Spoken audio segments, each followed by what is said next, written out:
একটা ঈদের জামাত দিয়ে দিলাম, কোরবানির একটা ঈদের জামাত দিয়ে দিলাম। মসজিদ থেকে বের হও, 10 মসজিদের মুসল্লি এক ঈদগায় হয়ে যাও। মাইকের আওয়াজ যতটুকু যাচ্ছে, স্কুল কলেজ ভার্সিটি মাদ্রাসার ভাই বোনেরা মনোযোগ দিয়ে শ্রবণ করুন। একটা সংগঠন টিকার জন্য মিটিং এর দরকার আছে। মিটিং যদি অ্যাক্টিভ না থাকে সংগঠন কখনো টিকবে না। ইসলাম একটা সংগঠনের নাম ধরে নেন, তো এটার একটা মিটিং এর দরকার আছে না নাই? এবার দেখেন, শনিবার, রবিবার, সোমবার, মঙ্গলবার, বুধবার, বৃহস্পতিবার 5 ওয়াক্তে 5 বার নামাজ আছে না নাই? জোরে জোরে বলেন, আছে না নাই?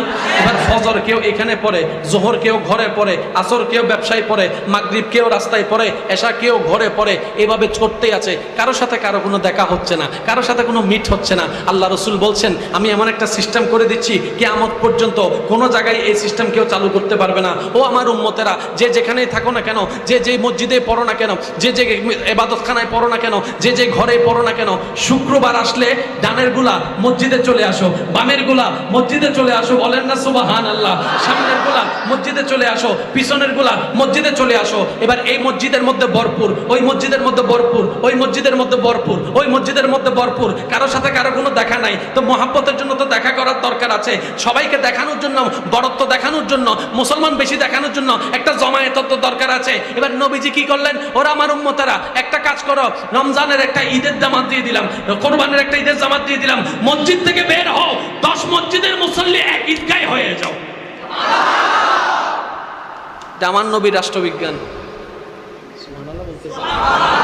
টাকাওয়ালার সাথে ইন্ডিয়ার কোনো দেখা, ইন্ডিয়াওয়ালার সাথে পাকিস্তানের দেখা, কিন্তু তারাও তাল মুসলিম ও আখুল মুসলিম, আমার ভাই, আপনার ভাই, আমাদের ভাই। নবী বললেন, বছর একটা হজের ব্যবস্থা করে দিলাম, ডাইনে বামে সবাই চলে আসো।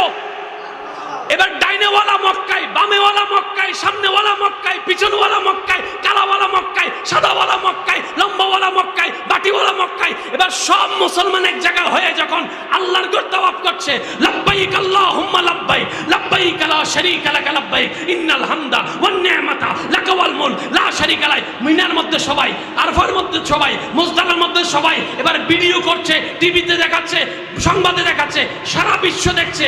মুসলমান কতগুলা হয়েছে বলেন না সুবহানাল্লাহ? আল্লাহু আকবার।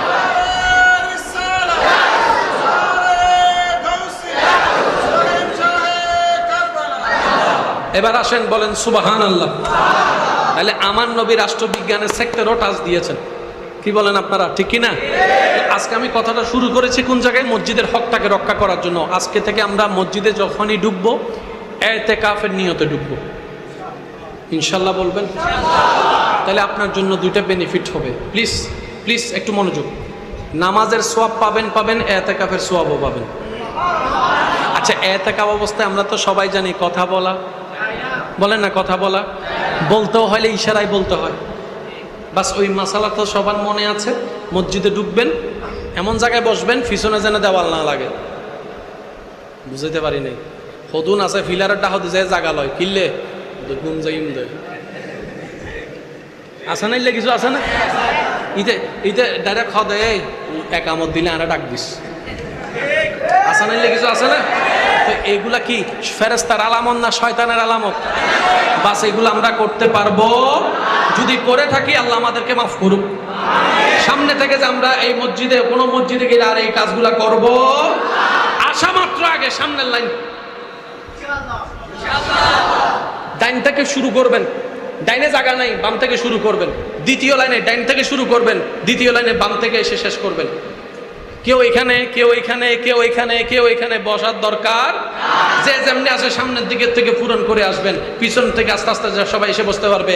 অনেকে আছে দেখবেন আপনারা, আমরা এমন ভাবে বসি, পিছন থেকে মানুষ সামনে জায়গা খালি হয়, ওদের গায়ের উদ্দি, এদের ট্যাঙ্গর উদ্দি টক্কর টক্কর টক্কর টক্কর করে যায়। এটা কি আদব না বেয়াদবি? তো সুযোগটা কি আমরা করে দিয়েছি, ঠিক না? তা আমরা যদি মসজিদের আদবটা অন্তত রক্ষা করতে জানি, ফায়দা কি হবে শুনুন। আল্লাহ পাক বলে, যে আমার ঘরের আদব রক্ষা করবে, আমি তার জীবনের আদব রক্ষা করব। যে আমার ঘরকে সম্মান দেখাবে, আমি আল্লাহ তার ঘরের মধ্যে সম্মানের ব্যবস্থা করে দেব। আর একটু জোরে বলেন না সুবহানাল্লাহ।